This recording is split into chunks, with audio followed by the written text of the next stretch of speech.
aventures les appellent. Douzy. Je le sens d'ici. Tu te demandes sûrement ce que tu es en train d'écouter.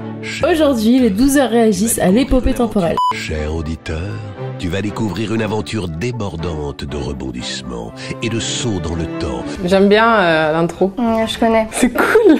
C'est hyper réaliste les voix. Qui cherche un colocataire. J'ai déjà sélectionné quelques annonces. Passage des robots. J'ai quand même envie qu'il y ait des images, quoi. Ça me stresse en fait d'avoir que le son. Ça va prendre beaucoup de temps à écrire, genre tout le scénario. En plus, c'est un contenu qu'on voit pas beaucoup sur YouTube. J'avais entendu ça qu'il illustrait l'histoire avec plein de dessinateurs et du coup c'est hyper intéressant parce qu'au moins ça maintient le regard sur la vidéo. Ça fait une petite animation. Ouais. Franchement, le fait qu'il n'y ait pas d'image, on a envie de fermer les yeux et d'écouter parce que juste voir l'épopée temporelle, en fait, c'est pas intéressant. Ce que j'adore sur l'épopée temporelle, c'est que Cyprien il joue beaucoup avec certains artistes. Il fait fonctionner différents artistes et différentes voix qui sont très connues. L'enregistrement, c'était mortel, avec Emmanuel Curtil qui fait Jim Carrey. Il se trouve que j'ai un chiffre après mon nom. Trickborg qui fait Son Goku adulte, Brigitte Lecordier qui fait Son Goku enfant. Nous acceptons votre défi.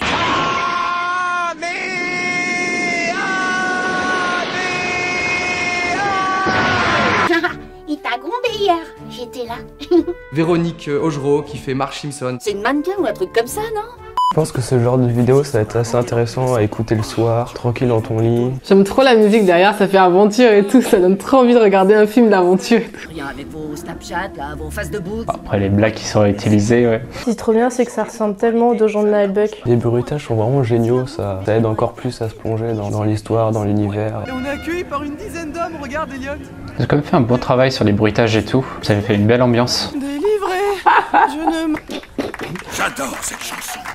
Ils applaudissent, ils sont sérieux là. Les petites touches d'humour, c'est très agréable. Je pense qu'on ferme les yeux et ça, on a l'impression d'y être, mais en même temps, c'est bien qu'il ait mis des images. Bah franchement, je trouvais ça stylé. Je m'attendais pas du tout à voir ça. Je connaissais pas, j'en ai entendu parler et je savais vraiment pas à quoi m'attendre. C'est différent de ce qu'on trouve d'habitude sur YouTube. On est énormément pris dedans, même pas le temps en fait d'avoir de donner de réaction. Qu'on est vraiment plongé dedans. Je trouve qu'il y a un univers qui est recréé. Il n'y a pas juste des dialogues. Je trouve que c'est un peu à l'image du Donjon de Nullbuck il y a quelques années, mais on est vraiment encore plus plongé dedans. C'est sympa comme vidéo, j'aime bien. Après c'est vraiment pas trop mon type d'humour. Ça va pour un épisode, mais après au bout de plusieurs épisodes, ça commence à devenir un peu lourd pour moi. Du coup j'avais arrêté. Mais après c'est pas mal parce qu'il nous emmène vraiment dans son monde à lui avec des trucs complètement fous, complètement décalés. Connaissais-tu l'épopée temporelle? J'avais déjà regardé.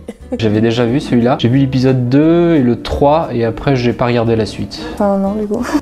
Oui, mais pas un petit bout. Non, j'avais jamais regardé l'épopée temporelle. Du coup non, je les avais jamais regardés. Mais c'est vrai que là même le fait d'avoir découvert le premier épisode, ça me donne envie de regarder la suite. Que préfères-tu? L'histoire ou les dessins? C'est super bien fait, le bruitage et tout, on est vraiment dans un autre univers. Tu fais défiler des petits dessins, ça maintient le regard sur l'écran. C'est sympa, ça rajoute un petit truc en plus. Et je préfère quand même les dessins. Je suis toujours quelqu'un d'assez visuel, donc j'ai besoin des dessins. Ce qui m'empêchait des fois un petit peu de suivre l'histoire, c'est que tu peux avoir un épisode où t'as des fois beaucoup de dessins, puis d'autres épisodes où t'en as beaucoup moins. Et moi, souvent, ce que j'aimais bien regarder, c'est quand les choses étaient imagées. Et puis voir les différents styles de dessinateurs aussi. Ah non, je trouve qu'avec la qualité du son, t'es tout de suite plongé dans l'univers. Surtout qu'avec les bruitages, c'est vraiment sympa de permettre des illustrations, ça t'aide vraiment dans l'imaginaire et ça apporte un plus et ça fait moins long, moins ennuyeux je pense. J'ai bien aimé les deux en fait. C'est vrai que quand il n'y avait pas de dessin, j'avais envie de fermer les yeux et de me laisser cours à mon imagination quoi. Moi j'ai plutôt apprécié vraiment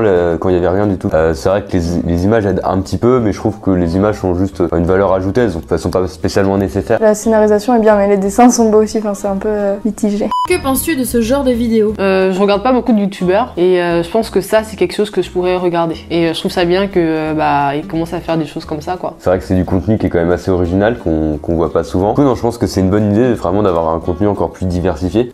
C'est bien, mais après le fait de pas avoir de support visuel à regarder, c'est un peu frustrant, on sait pas trop quoi faire. C'est pas comme d'habitude, mais c'est bien de changer un petit peu des vidéos d'habitude quoi. Ouais. Déjà c'est plus facile à faire puisqu'il n'y a pas toute la vidéo à travailler, puis ça peut emporter dans un autre monde puisque moi on n'a pas la contrainte de l'image, donc on peut On peut s'imaginer tellement de choses juste avec le son et les bruits. Bah, ce nouveau format est pour moi pas vraiment nouveau. Comme je le disais, il y avait déjà le Donjon de Nullbuck qui l'avait déjà fait, qui date il y a des années. Merci d'avoir regardé cette vidéo. Si elle t'a plu, tu peux mettre un commentaire, mettre un pouce bleu, mais surtout t'abonner à la chaîne de Douzy. Aïe. Hey, si toi aussi tu veux participer à une vidéo Douzy et que tu habites à Angers, il te suffit de cliquer dans le lien qui est dans la description. Allez, vas-y, c'est cool.